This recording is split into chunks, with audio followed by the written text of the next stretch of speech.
En voz alta relatos presenta El miedo de Montalbano, de Andrea Camilleri, relato perteneciente al libro de relatos breves del mismo título.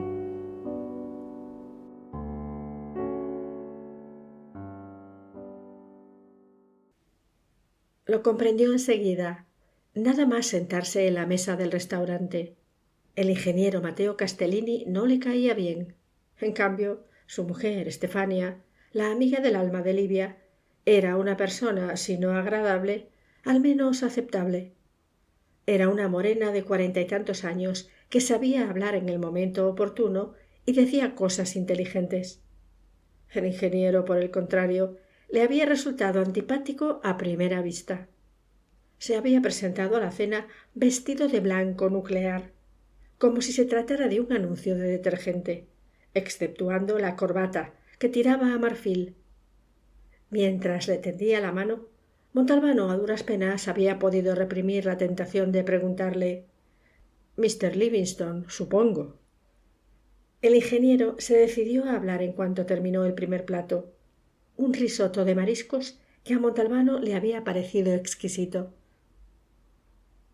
«Y ahora vamos al grano», dijo. «O sea, que había un grano». Livia no le había dicho nada de nada. La miró con expresión inquisitiva y ella le contestó con una mirada tan suplicante que el comisario decidió, fuera lo que fuera aquel grano, tener paciencia y no estropear aquel encuentro al que su novia lo había llevado prácticamente a rastras. ¿Sabes una cosa? Hace mucho tiempo que le suplico a Estefania que nos presente. Ambos tenemos un interés común y debo decir que te envidio mucho. ¿Por qué? Porque tienes la posibilidad de disfrutar de un observatorio privilegiado. ¿Ah, sí? ¿Cuál? La comisaría de Vigata. Montalbano alucinó. ¿La comisaría un observatorio privilegiado? 4 habitaciones asquerosas en una planta baja, ocupadas todas ellas por personajes como Catarella, que hablaba como una cotorra, o Mimi Aujelo, que siempre andaba detrás de alguna mujer. Miró a Livia, pero estaba distraída hablando con su amiga Estefania. El comisario tuvo la certeza de que estaba disimulando. Pues sí, añadió el ingeniero. Yo proyecto y construyo puentes en todo el mundo, aunque peque de inmodestia, pero es imposible descubrir al hombre en un pilar de cemento armado. ¿Hablaba en serio o estaba de guasa? Montalbano le siguió la corriente. Pues en nuestra tierra de vez en cuando se descubría alguno. Esta vez el que se desconcertó fue el ingeniero. ¿De veras? Claro, era uno de los sistemas que utilizaba la mafia para hacer desaparecer. Castellini lo interrumpió. No, quizá no me he explicado bien. Verás, en realidad, yo no tendría que haberme dedicado a la ingeniería. Me habría gustado hacer análisis. ¿Químicos? No, psicoanalíticos. Finalmente empezó a comprender algo. Pues lamento tener que decepcionarte. En ese sentido, la comisaría de Vigata no es el lugar más indicado para... ¿Te imaginas a Catarella sentado detrás de un diván en el que está tumbado un tipo que ha robado un manojo de espinacas? Lo sé, pero en una comisaría uno tiene la posibilidad de sondear, dijo el ingeniero con un brillo de emoción en los ojos. Había levantado tanto la voz que hasta Livia y Estefania se vieron obligadas a interrumpir su conversación y a mirarlo. ¿Sondear qué? Pues el alma humana, sus recovecos, su profundidad, su complejidad. O sea, que el ingeniero pertenecía a la categoría de personas que disfrutan chapoteando en todo lo que empieza por psi, psicología, psicoanálisis, psiquiatría. Montalbano decidió llegar hasta el fondo. ¿Te refieres a hundirte en sus abismos? Sí. ¿A recorrer sus intrincados laberintos? Sí. ¿A hacer frente a sus oscuros dédalos, a sus inextricables enredos, a sus inescrutables? Sí, respondió afanosamente Castellini a un paso del orgasmo.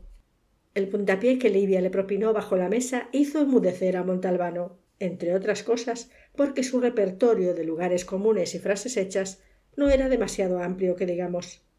Livia aprovechó la pausa. ¿Sabes, Mateo? Le dijo al ingeniero. La dulzura de su voz puso en guardia al comisario.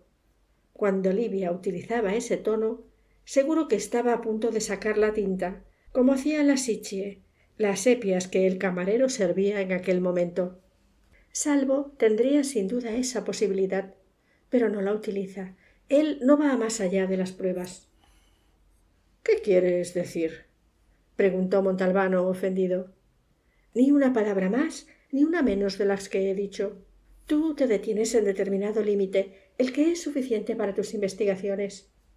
Puede que te dé miedo ir más allá. Estaba claro que quería herirlo. Pretendía vengar al ingeniero de quien él tan vilmente se había burlado. La propia Estefanía pareció sorprenderse de la reacción de su amiga. No es mi misión. No soy ni cura, ni psicólogo, ni analista. Lo siento. Y se sumergió en los efluvios y el sabor de las sepias cocinadas como Dios manda. Después de un breve silencio, el ingeniero se puso a hablar de crimen y castigo, que dijo haber releído en el sombrío silencio de las noches de Yemen. En su opinión, desde un punto de vista psicológico, Dostoyevski tenía muchos fallos. En el momento de la despedida, Estefania sacó un manojo de llaves del bolso y se lo entregó a Livia. ¿Salís mañana? ¿Salir? ¿Hacia dónde? Llevaba tan solo una semana de vacaciones en Bocadase y no le apetecía en absoluto moverse de allí. ¿Qué es esa historia de la salida? Preguntó en cuanto Livia puso en marcha su coche. Estefania y Mateo han tenido la amabilidad de prestarnos unos días su casa en la montaña. Virgen Santa, la montaña. Él era un hombre de mar, estaba hecho así, él no tenía la culpa. En cuanto superaba los 500 metros de altitud, se ponía de mal humor y era capaz de pelearse a la primera de cambio. A veces hasta lo asaltaban unos arrebatos de melancolía que lo volvían más taciturno y solitario de lo que ya era de por sí. Cierto que la belleza de la montaña era la que era, pero también la belleza del mar era la que era. Y por si fuera poco, Livia lo había pillado a traición. Peor que el personaje de Ganelón en el teatro de marionetas. ¿Por qué no me dijiste cuando llegué aquí que ya tenías todo preparado para arrastrarme a la montaña? ¿Arrastrarte? ¡Qué trágico te pones! Muy sencillo, porque nos habríamos pasado los días discutiendo. Pero, ¿quieres explicarme qué necesidad tenemos de irnos de Bocadase cuando solo falta una semana para el final de las vacaciones? Porque tú vienes a Bocadase de vacaciones, mientras que yo vivo aquí todo el año. ¿Está claro? Estas son tus vacaciones, no las mías. Y yo he decidido hacer nuestras vacaciones donde yo diga. ¿Puedo por lo menos saber dónde está esa casa? Encima de Courmayeur. Encima, entre los glaciares eternos y las cumbres invioladas, como sin duda hubiera dicho el Cursi de Castellini. Montalbano se quedó helado. La discusión duró un buen rato, pero él sabía que tenía perdida la partida de antemano. Antes de irse a dormir hicieron las paces. Y más tarde, mientras contemplaba con los ojos abiertos la pálida luz que penetraba a través de la ventana y escuchaba la respiración de Livia, que se confundía con la del mar, Montalbano se sintió en paz y preparado para enfrentarse con los osos polares que sin duda poblaban las banquisas que habría por encima de Courmayeur. Durante el viaje, que duró varias horas, Livia no quiso cederle el volante en ningún momento. No hubo manera. Perdona, deja que conduzca yo. ¿No estás cansada? ¿No dijiste que yo quería arrastrarte a la montaña? Pues cállate y déjate arrastrar. Entre que habían salido tarde de Bocadase y que había mucho tráfico, se les hizo de noche. Montalbano, en cuanto vio ponerse el sol, decidió que lo único que podía hacer era dormir un rato. Lo despertó la voz de Livia. «Ánimo, Salvo, ya hemos llegado». Al bajar del coche vio que, exceptuando la zona iluminada por los faros, a su alrededor todo estaba oscuro como la pez, y que, según le decían su oído y su olfato, no había el menor vestigio de vida humana. El coche se encontraba en un claro del que partía un sendero que subía casi en vertical hacia algún lugar perdido. Vamos, no te quedes ahí como un pasmarote. Coge la mochila, ábrela y ponte el jersey. La mochila se la había prestado Livia, naturalmente, pero el jersey era suyo. Lo había dejado en Bocadase el invierno anterior.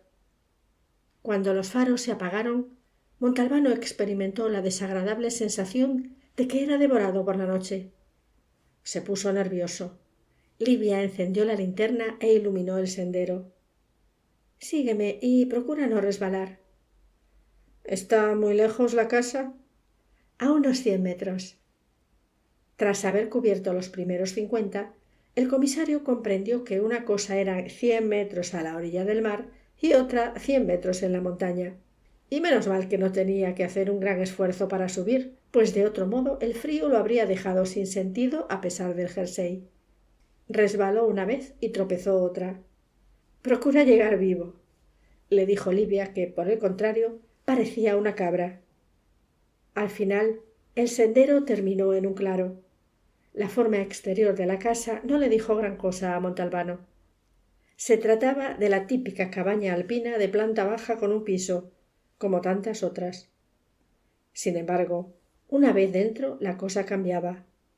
La puerta de doble hoja se abría a un espacioso salón con muebles de madera de estilo rústico, sólidos y tranquilizadores, televisor, teléfono y una gran chimenea en la pared del fondo. En la misma planta había un cuarto de baño y una pequeña cocina con un frigorífico enorme, tan repleto de comida que habría podido abrirse con ella una tienda de alimentación. En el piso de arriba había 2 dormitorios, cuyas cristaleras daban a una terraza común y otro cuarto de baño. La casa le cayó inmediatamente bien. «¿Te gusta?», le preguntó Livia. Se limitó a contestar, pues quería seguir manteniendo las distancias con ella. Luego añadió: «Hace frío». «Voy a encender la calefacción. Ya verás cómo se te pasa dentro de 10 minutos. Te buscaré un anorak de Mateo». «¿Un anorak del ingeniero Castellini? Mejor morir congelado». «No, déjalo, se me pasará enseguida». Y en efecto se le pasó. Una hora después se le pasó también el hambre canina que el aire frío y la caminata le habían despertado, tras haber vaciado prácticamente la mitad de lo que había en la nevera. Luego se sentaron en un mullido sofá y Livia encendió el televisor. De común acuerdo, eligieron una película americana sobre un acaudalado hombre del sur, cuya hija de 20 años mantiene relaciones con un campesino de la finca, cosa que a su padre no le gusta. Se quedó dormido de golpe, con la cabeza apoyada en el hombro de Livia, y cuando 1 hora y media después ella se levantó para apagar el televisor, Montalbano cayó de lado sobre el sofá y se despertó, perplejo. «Me voy a dormir. Gracias por la deliciosa velada», dijo irónicamente Livia, empezando a subir por la escalera que conducía al piso de arriba. Se pasó 7 horas seguidas durmiendo y se despertó en la misma posición en la que se había acostado.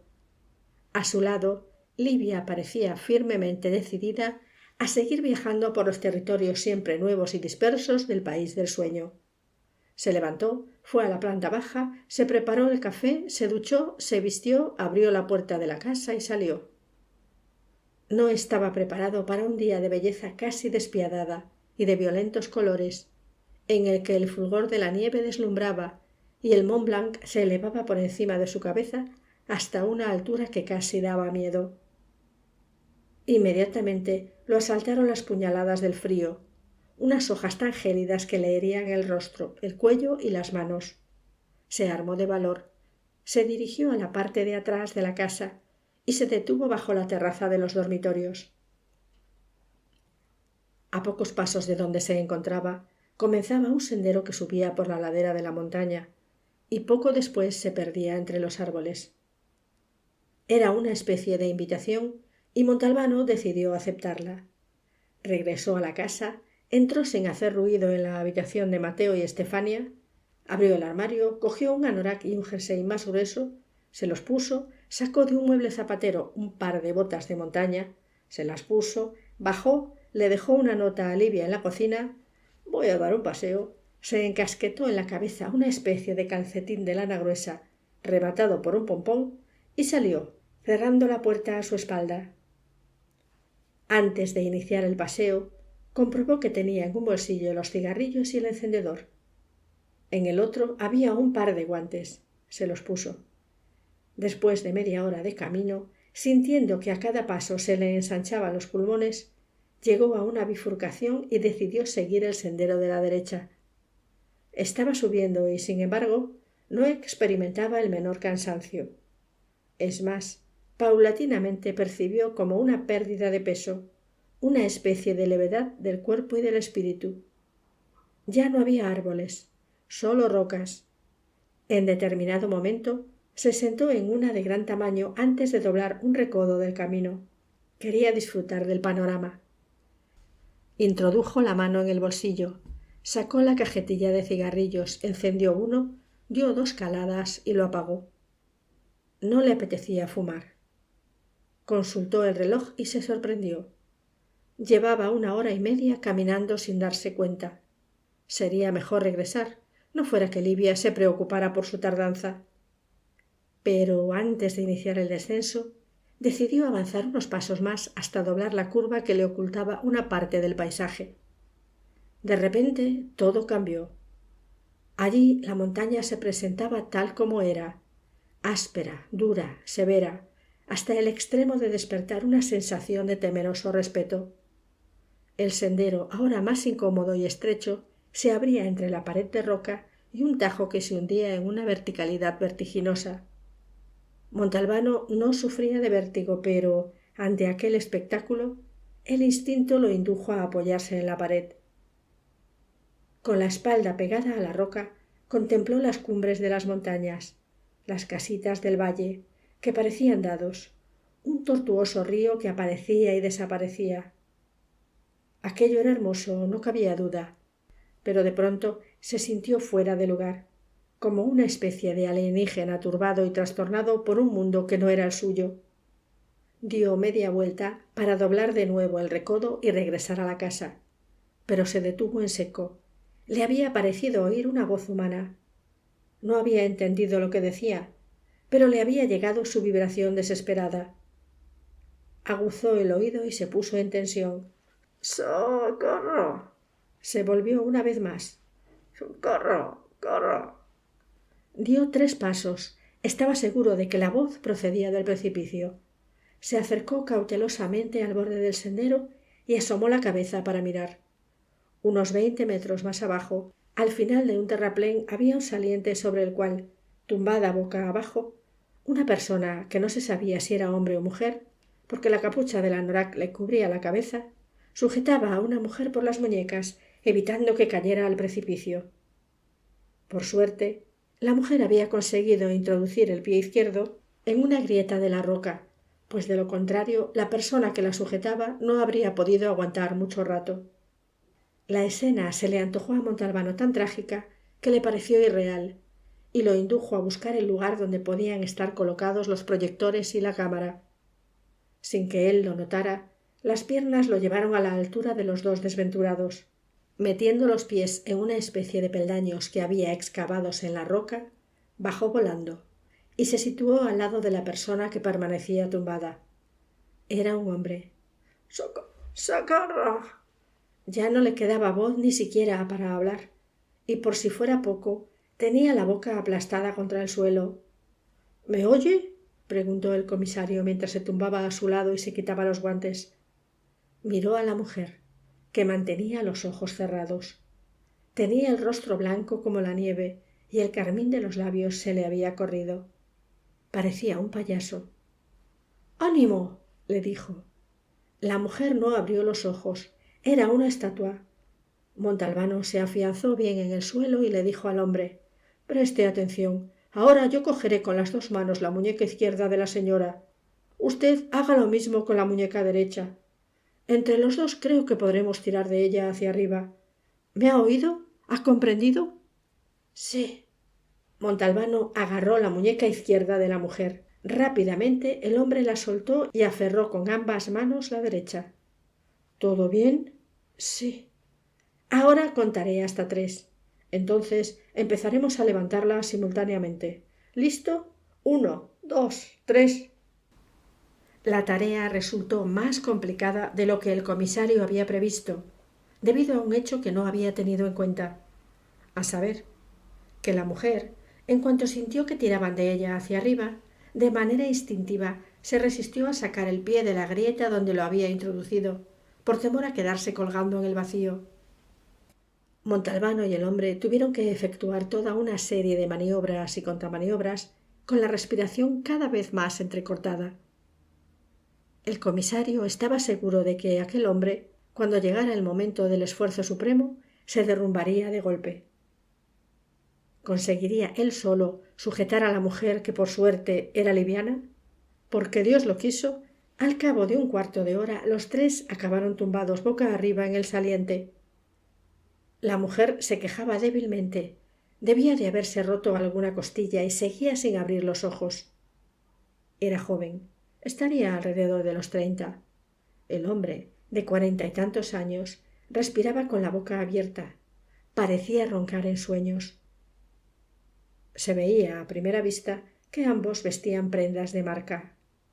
Montalbano rodó por el suelo hasta situarse al lado de la mujer. Su rostro estaba todavía muy blanco. La sangre no conseguía llegar hasta él. —Ánimo, señora, ya ha pasado todo. Abra los ojos, míreme.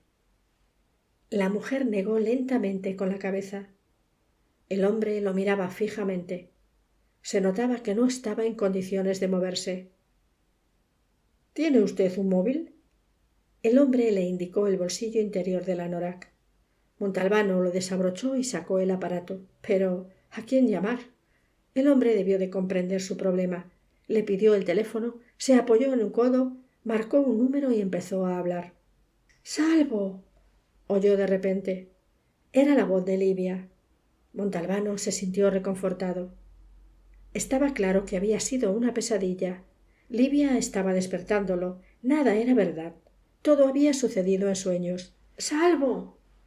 Miró hacia arriba. Livia estaba en el sendero y lo miraba con expresión alarmada.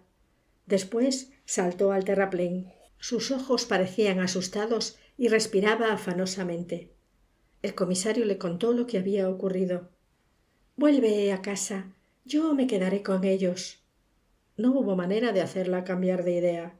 Después ya arreglaremos cuentas —añadió mientras Montalbano iniciaba la marcha. Al llegar a la casa, el comisario se desnudó y se duchó para eliminar el sudor de la piel. Después, sin ponerse los calzoncillos, se sentó en el sofá. Abrió una botella de whisky y con firme determinación decidió beberse por lo menos la mitad. Livia regresó 4 horas más tarde y lo encontró en la misma posición. Habían desaparecido 3/4 partes de la botella. —¡Levántate! —Sí, señor —contestó Montalbano, levantándose y adoptando posición de firmes. El empujón que Livia le propinó lo dejó aturdido e hizo que cayera de nuevo en el sofá. —¿A qué viene esto? —preguntó con voz pastosa. —A que me has dado un susto de muerte cuando he visto que no regresabas. Eres un cabrón. —Soy un héroe. He salvado. —También hay héroes cabrones, y tú perteneces a esa categoría. Y ahora vete arriba a dormir. Ya te despertaré yo. —Sí, señor. Se llaman Silvio y Julia Dalbonno. Llevan 5 años casados y tienen una casa en la otra vertiente. Él es dueño de una fábrica en Turín, pero vienen mucho aquí. Montalbano saboreaba una especie de tocino que se disolvía suave y fuerte a un tiempo al entrar en contacto con el paladar y la lengua. Mientras en el hospital examinaban a la mujer, que tiene 2 costillas rotas, he hablado con él. Estaban dando un paseo con toda normalidad. Ella quiso acercarse al saliente y de pronto se cayó. Puede que fuera un repentino malestar, un mareo o simplemente un traspié. Por suerte consiguió agarrarse al borde, justo lo suficiente para que el marido la cogiera por las muñecas. Después, afortunadamente, llegaste tú. El hombre me ha preguntado por ti. ¿Quién eres? ¿A qué te dedicas? Le ha impresionado mucho tu serenidad. Creo que mañana vendrá a darte las gracias. Pero ¿estás escuchándome? Por supuesto. contestó Montalbano, introduciéndose en la boca otra loncha de aquella especie de tocino. Enfurecida, Livia se calló. Solo al final de la cena el comisario se dignó a hacer una pregunta. ¿Ha abierto los ojos? ¿Quién? Julia. Se llama así, ¿no? ¿Ha abierto los ojos? Livia lo miró sorprendida. ¿Cómo lo sabes? No, no abre los ojos. Se niega a hacerlo. Los médicos dicen que es por el shock. Ya. Se sentaron en el sofá. ¿Quieres ver algo en la televisión? No. ¿Qué quieres hacer? Ahora verás. Cuando adivinó las intenciones de Salvo, Livia protestó sin convicción. Por lo menos vamos arriba. No. Aquí me has abofeteado y aquí pagarás la ofensa. Sí, señor, dijo Livia. A la mañana siguiente se despertó a las 7 y a las 8 abrió la puerta para salir. ¡Salvo! Era Livia, que lo llamaba desde la cama del dormitorio. Pero ¿cómo era posible? Si hacía 10 minutos parecía dormir a pierna suelta. ¿Qué pasa? ¿Qué haces? Voy a dar una vuelta. No, espérame, voy contigo. En un cuarto de hora estaré lista. Muy bien, te espero afuera. No te alejes demasiado. Se puso furioso. Lo trataba como a un niño tonto. Salió. El día parecía una copia del anterior, despejado y deslumbrante. En la explanada había un hombre aguardándolo. Lo reconoció de inmediato. Era Silvio Dal Bono. Llevaba barba de 2 días y tenía ojeras. ¿Cómo está su esposa? Mucho mejor, gracias. Ha pasado la noche en el hospital. Yo vengo ahora de allí. He esperado a que... ¿A que finalmente abriera los ojos? El hombre lo miró asombrado. Abrió la boca, volvió a cerrarla y tragó saliva. Trató de sonreír. Sabía que era usted un buen policía, pero no hasta ese punto. ¿Cómo sabe eso? Había 2 cosas que no encajaban. La primera era que su mujer mantenía los ojos obstinadamente cerrados. Al principio, mientras la sujetábamos suspendida en el vacío, pensé que se trataba de una forma de rechazo hacia la terrible situación en la que se encontraba. Pero lo extraño es que siguió con los ojos cerrados cuando ya estaba a salvo, e incluso después en el hospital. Entonces supuse que lo que rechazaba en realidad era la presencia de usted. Lo segundo que me llamó la atención fue que cuando ustedes se encontraban en el terraplén, el uno al lado del otro no digo ya abrazaron, sino que ni siquiera se tocaron. Créame, no fui yo quien... Lo creo. Aquel saliente era una meta habitual de nuestros paseos. Por la mañana, Julia se adelantó corriendo y bajó por el terraplén. Yo estaba todavía en el sendero cuando oí un grito. Ella ya no estaba. Salté y entonces vi... Dejó la frase sin terminar. Se sacó del bolsillo del anorak un pañuelo y se enjugó el sudor que le brillaba en el rostro. Reanudó su narración, sin mirar al comisario a los ojos. Vi sus manos, aferradas al borde de la roca. Me llamó 1 vez, 2, 3. Yo guardé silencio, inmóvil, paralizado. Era la solución. ¿Quería aprovechar la ocasión para librarse de ella? Sí. ¿Hay otra mujer? Desde hace 2 años. ¿Su mujer lo sospechaba? No, en absoluto. Pero allí, en aquel momento, lo comprendió. Lo comprendió porque yo no contestaba a su petición de auxilio. Y de repente se calló. Hubo un silencio espantoso, insoportable, y entonces corrí a sujetarla por las muñecas. Nos miramos interminablemente. Y ella, en determinado momento, cerró los ojos. Y entonces yo... De pronto, quién sabe por qué, Montalbano se vio de nuevo en el borde del precipicio. Volvió a contemplar el rostro de la mujer desesperadamente dirigido hacia arriba, como hacen los que se ahogan. Por primera vez en su vida experimentó una sensación de vértigo. Es suficiente, dijo con brusquedad. El hombre lo miró, desconcertado por su tono de voz. Yo solo quería explicarle, darle las gracias. No hay nada que explicar, nada que agradecer. Regrese junto a su mujer. Buenos días. Buenos días, replicó el hombre. Dio media vuelta y se fue por el sendero. Era cierto. Livia tenía razón. Tenía miedo. Temía hundirse en los abismos del alma humana, como decía el imbécil de Matteo Castellini. Tenía miedo porque sabía muy bien que una vez alcanzado el fondo de cualquiera de aquellos precipicios, encontraría inevitablemente un espejo que reflejaba su rostro.